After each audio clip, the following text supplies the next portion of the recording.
Hola chiquillas, chiquillos, ¿qué tal? ¿Cómo están? Espero que estén súper bien. Esta es la clase del día lunes. Como estábamos hablando de la semana pasada, estábamos viendo conceptos relacionados con bioética y ética de la inteligencia artificial. Pero si bien vamos a seguir introduciéndonos en la bioética, creo que es necesario para que conozcamos como la bioética es algo que tiene directamente que ver con cosas teóricas de la biología y sobre todo de la teoría de la selección natural en muchas partes. Voy a hacer una pequeña introducción a lo que es el darwinismo o la teoría de la evolución de las especies, pero no de una perspectiva biologicista, sino que de una perspectiva filosófica, mirando un poco cuáles son las consecuencias de la teoría para nuestra perspectiva acerca del mundo y también un poco para nuestra perspectiva acerca de lo que está bien y lo que está mal.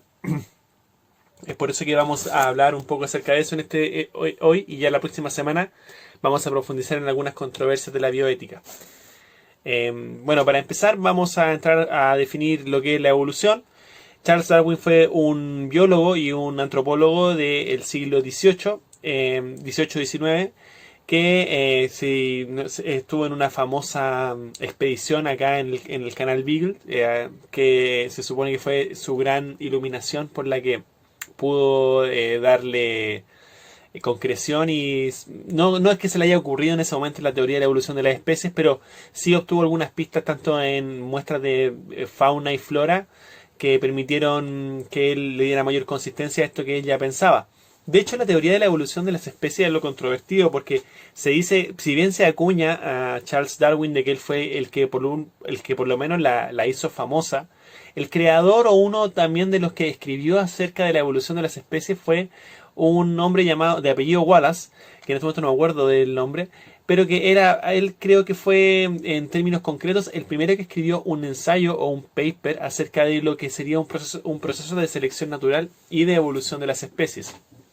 Él trabajaba recolectando y clasificando moscas como en África y en uno de esos procesos se dio cuenta de que algunos rasgos dentro de las especies podían ir variando con el tiempo y también ir cambiando para poder darle forma a las especies así como las conocemos hoy en día. Entonces, al parecer, si bien Darwin fue uno de los primeros que la publicó, la teoría de la evolución de las especies tuvo varios pensadores a lo largo. Entonces, la teoría de la evolución de las especies o de la selección natural es en esencia aquella teoría que dice que todas las especies venimos de un proceso largo, histórico, en el que ciertos rasgos o características de nuestro cuerpo, de nuestro fenotipo y fundamentalmente de nuestro genotipo, se han ido conservando de forma que somos la especie que somos hoy en día. Esto quiere decir que muchas de las especies con las que compartimos rasgos más parecidos como nosotros con los primates, tenemos un ancestro común. Y ese ancestro común, o varios ancestros comunes, dieron origen en un periodo en el que ellos se enfrentaron a ciertas circunstancias, al ambiente de diferentes formas, al clima, a la geografía, etcétera, permitieron que se desarrollaran características que al final son las que tenemos nosotros hoy en día. Entonces, la teoría de la selección natural o de la evolución dice más bien que todas las especies en este planeta han evolucionado. No es que hayan siempre sido de la forma que son ahora. Hay un proceso en el que esas especies se van adaptando a las circunstancias y también van generando rasgos de forma azarosa. Ahora vamos a entrar a definir en qué se dice más bien que ese proceso es azaroso. Pero entonces, la evolución es aquella teoría que dice que tenemos ciertos rasgos característicos con otras especies porque teníamos en algún momento un ancestro común, y la selección natural es ese proceso en el que más bien decimos que ciertos rasgos se han seleccionado por ciertas variaciones ambientales y eso que se seleccionen esos rasgos puede ser también una cosa de una cosa muy fortuita porque no es algo que esté pensado de esa forma. Para que estas cosas se puedan dar, para que la información genética pueda pasar desde una especie a otra, o más bien desde los padres o de los progenitores a los hijos, a la descendencia, se necesita en esencia de que hayan sistemas de herencia, sistemas en que esa información se traspase.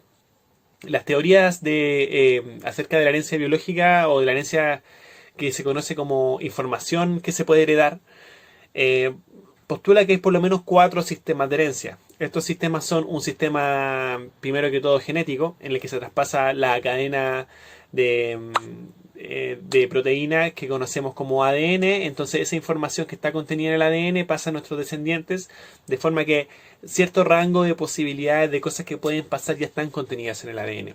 Pero el ADN no es la única cosa que se hereda en los sistemas de herencia, tanto en biología como en sistemas grandes, o sea, tanto en individuos como en poblaciones. Porque es importante en biología distinguir cuando hablamos acerca de individuos, como cosas que yo le puedo traspasar de cómo yo como individuo a un individuo, y cosas que se transmiten entre poblaciones que son ya variables más generales. Por ejemplo, las conductas también son cosas que se heredan, y también en muchas especies pasa que hay conductas que se heredan de forma innata, no es necesario que haya una especie que se las enseñe. Es el caso, por ejemplo, de algunas especies de ave que simplemente tienen que nacer y no es necesario que su madre o su padre les enseñe una canción o la canción que ellos deben cantar para poder, eh, no sé, para poder comunicarse entre ellos de alguna forma. El punto es que esa canción, han habido experimentos en los que esas aves son criadas de forma aislada de sus pares y aún así logran desarrollarla. Por lo tanto, se cree que hay conductas que se heredan más allá de remitirlas por vocalidad. Por lo tanto, esas cosas se deberían heredar de forma genética. Existen otros casos de especies que más bien esas conductas las heredan porque sus padres se las enseñan. En el caso de nosotros, como el lenguaje. Eso da paso a otro tipo de herencia que se conoce como herencia simbólica. La herencia simbólica es aquella herencia que parece que sobre todo la tenemos nosotros y que tiene que ver con heredar toda esta arquitectura de contenido y de significados que son parte de nuestra sociedad y de la forma en que nosotros nos comunicamos y también vivimos. Esa herencia se dice que es simbólica porque más bien no es nada concreto, sino que son más bien interpretaciones acerca de cosas como caracteres, por ejemplo las letras o los números, pero que son sumamente importantes en cómo nosotros nos desarrollamos como especie. Y otro sistema de herencia que quizás es el más importante y también uno de los más controvertidos es el sistema de herencia epigenético. ¿A qué se refiere el sistema de herencia epigenético? Por ejemplo, ciertas variables en el ambiente hacen que nuestro genoma, a pesar de que no nos demos cuenta, pueda mutar. ¿Qué quiere decir esto? Que si bien nuestra especie va heredando información genética, esa información genética no siempre es la misma.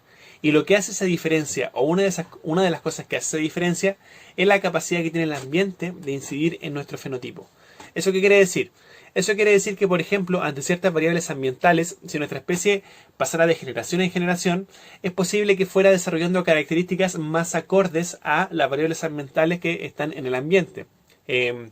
Si hay, por ejemplo, un alto grado de nitrógeno en el aire, de a poco eso se fuera como ampliando, es muy probable que ciertas personas, las personas que tuvieran más posibilidad de sobrevivir, fueran aquellas que tienen más capacidad de procesar esas pequeñas cantidades de nitrógeno.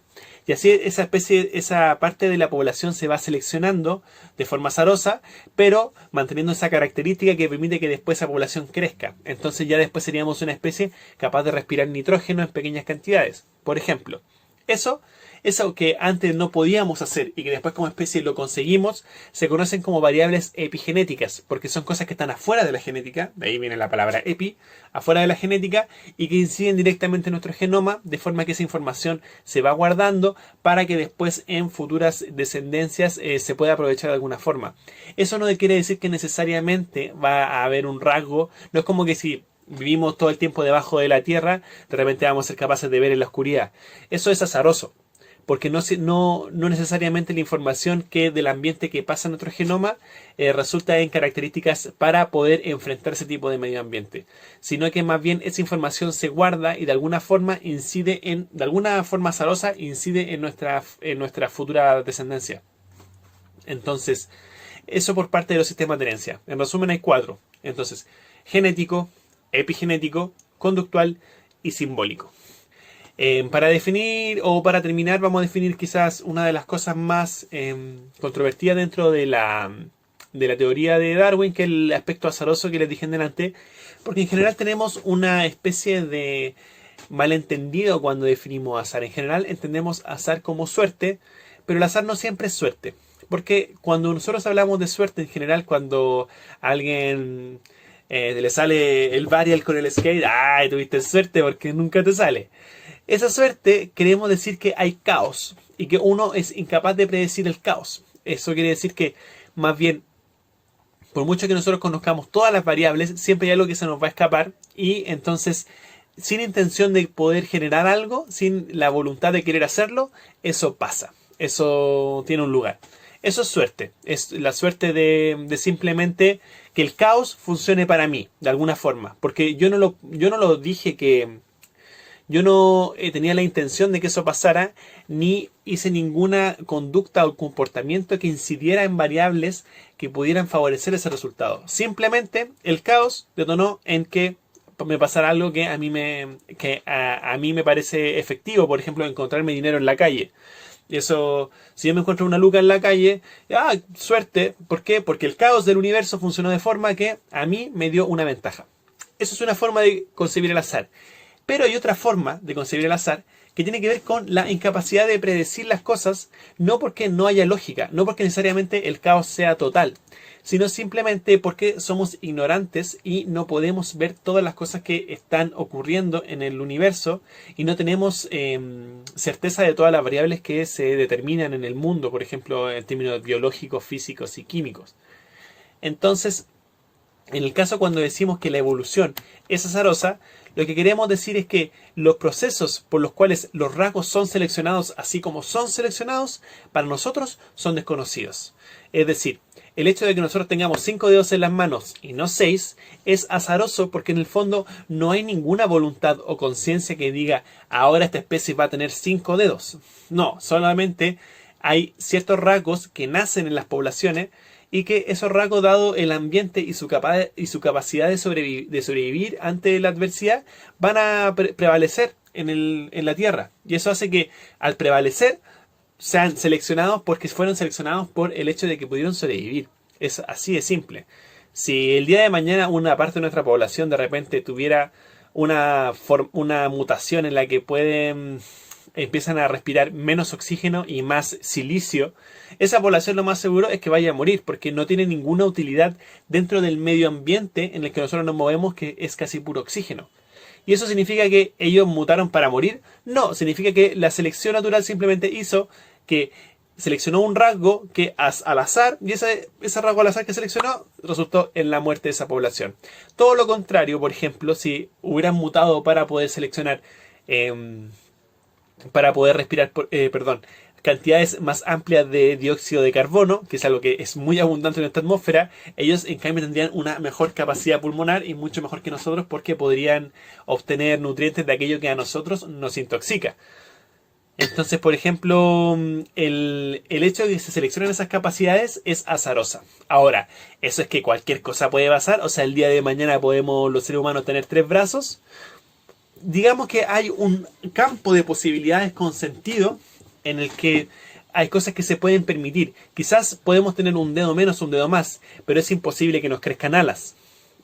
O lo es en el sentido de que hay muchos pasos de la evolución que deberían pasar para que algo como eso sea factible en un cuerpo como el que tenemos nosotros, porque las alas son para volar. Entonces hay ciertas cosas que tienen que irse como modificando genéticamente para dar más pasos hacia eso. Entonces, en la cercanía como de lo que es el sentido de la evolución, hay cosas en las que podemos pensar que ciertas mutaciones sí pueden pasar y otras no. Lo importante es tener claro que existen estos dos sentidos de azar. El azar como caos y, por otro lado, el azar como la incapacidad de predecir ciertos eventos porque no manejamos todas las variables de por qué esas cosas pasan como pasan. Entonces, no todo lo que es azar es suerte. Solamente a veces el azar es el desconocimiento natural o la ignorancia de todos los factores que tienen lugar para que algo en el mundo ocurra, que es algo que nos pasa todos los días. Así que esa es la clase de hoy día, chiquillos. Espero que les haya gustado. Esto es como una introducción pequeña a lo que es el darwinismo. Y en la próxima semana, a través de esto, nos metemos en problemas de la bioética. Así que resuelvan las preguntas que están en la guía y nos vemos el jueves. Saludos.